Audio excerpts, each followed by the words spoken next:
And we'll continue with Korakrit, who is here? Okay, perfect. So our next speaker is Korakrit Arunanondchai. He's an artist, filmmaker, and storyteller based in New York and Bangkok.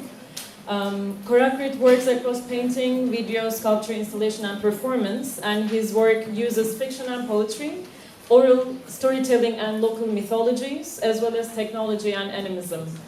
Today he will speak about ghost cinema and his latest performance in Performa, a performance festival in New York, and the relationship between monks and cinema in Thailand.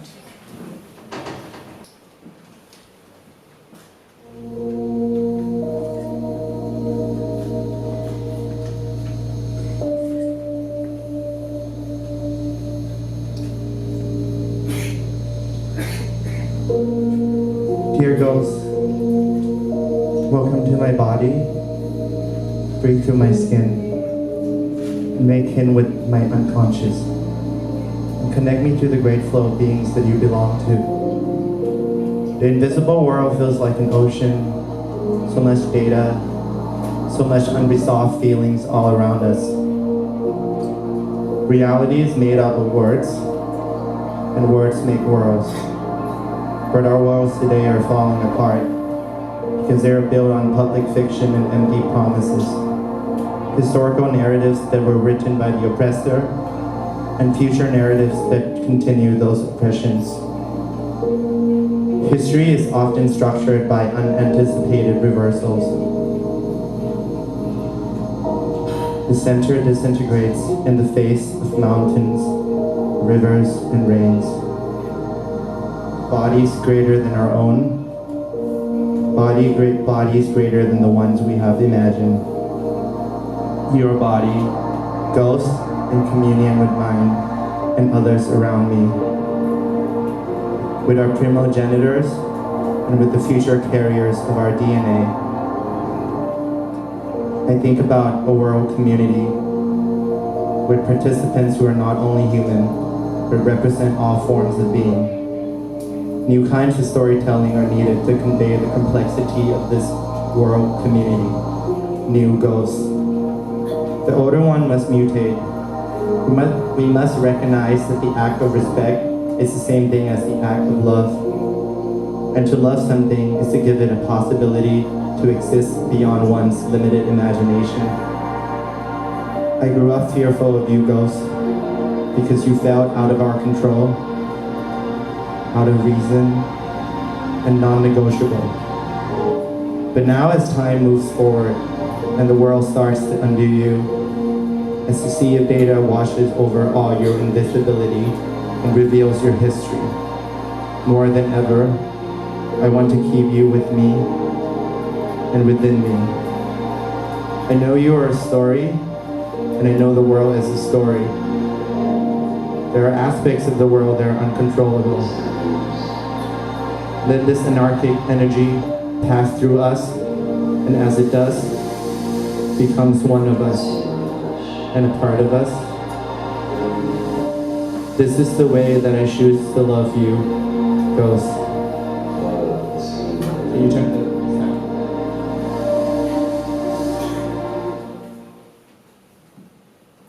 Cool. Time.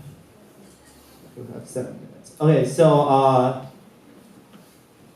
that was actually the past. So for the past I guess year and a half, I started what I think is one project that took 2 forms. One was a triennial in Bangkok called Ghost 2561, and the other one was a video installation called No History in a room filled with people with funny name 5. And No History was also then later on interpreted into a performance in New York for a performance biennial, which is kind of like what you are looking right now on the screen. So the text, I wrote this letter essentially to a fictional thing called Ghost, and then it was the script was then used to pretty much make the text for the video and essentially the curatorial text for the triennial. I'm not going to talk too much about the triennial, but essentially it's about kind of through maybe the lens of sort of like things like animism, look at storytelling as in a way how like invisible histories or things that weren't kind of recorded as like the kind of linear history, like how actually like reality is passed through organically and subjectively through generations. Things like stories like, you know, different ghosts. And so it was actually, it was the work shown were all time based, so video or performance. And actually we like choose to kind of look at contemporary art and contemporary artists as storytellers. And under sort of the framework of like the ghost being like a kind of like information held together by like a kind of like subjective form, and then the host, whether it be like the audience, the artist, or the context, or the gallery, and then the idea of the act of possession.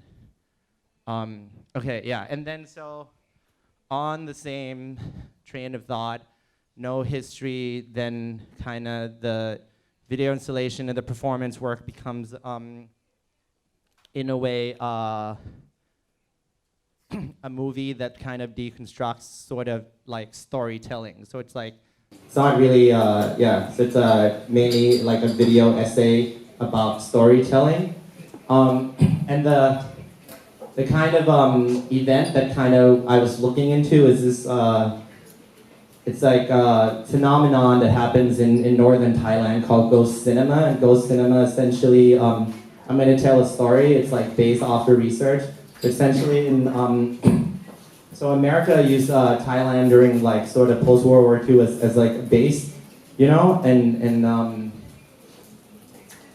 then the American soldiers were kind of like, you know, going to like northern Thailand where it touches Vietnam, and you know they would like try to go into the forest at night to like find the communists, and then you know the people, the villagers who, you know, essentially were like relatives of the communists in the forest would tell the soldiers like, don't go in the forest, there's like a secret like snake ghost that's gonna like get you sick if you go in the forest, you know. And then one soldier maybe goes into the forest and then gets sick, and so they start believing in like this ghost snake story. And then later on there's the event of like American soldiers then using like a movie projector to project films like or abstract movements of light in the forest, and then kind of saying that this is the ghost. You know, and like the villagers believe, because back in the technology was like quite new, so you know no one knew what it was, like abstract sound and light. And the thing with storytelling and the thing with ghosts is that like in order for it to work, you have to believe, you have to be possessed, and you have to believe that it is real, in, you know, to use its actual power in a way. And then after that, when the military decamped, they left the projectors to the monks, because the monks were like the leader of the community. And then the monks saw like kind of this opportunity to sort of like, in a way, they started projecting movies on the walls of the temples and saying that this movie projection is like for ghosts, you know. And then the people would come and watch the movie with specific ghosts, you know, and kind of in a way be possessed, or like in a way reenact what a ritual is, but through the act of watching a movie in a temple. And you know, and also, this from the research paper I wrote, this was mainly done as like an economic kind of thing, like it was really cheap to just project a movie instead of trying to like, you know, make a ritual with like objects and, you know, like, you know. So this all happened for real. And then I started wondering like what is it that like storytelling essentially through projected light, like the invention of like the black box, what is it that like creates this sort of like perfect setting for like this kind of like like ritual or communion with like a ghost, you know, like an idea like bigger than all of us. And then, sorry, time. Okay, 1 minute. So anyways, the ghost cinema, okay, I'm gonna try and tell the story really quick. Basically, like the main content of the video installation is when I was creating the work, these 13 kids who are like a soccer player got stuck in a cave in northern Thailand and became this like really big story on the news and everyone was following, and then the performance in the video essentially is a little bit of like a documentary looking at the cave almost as the black box, you know, almost like as the cinema or the space where like the story gets made.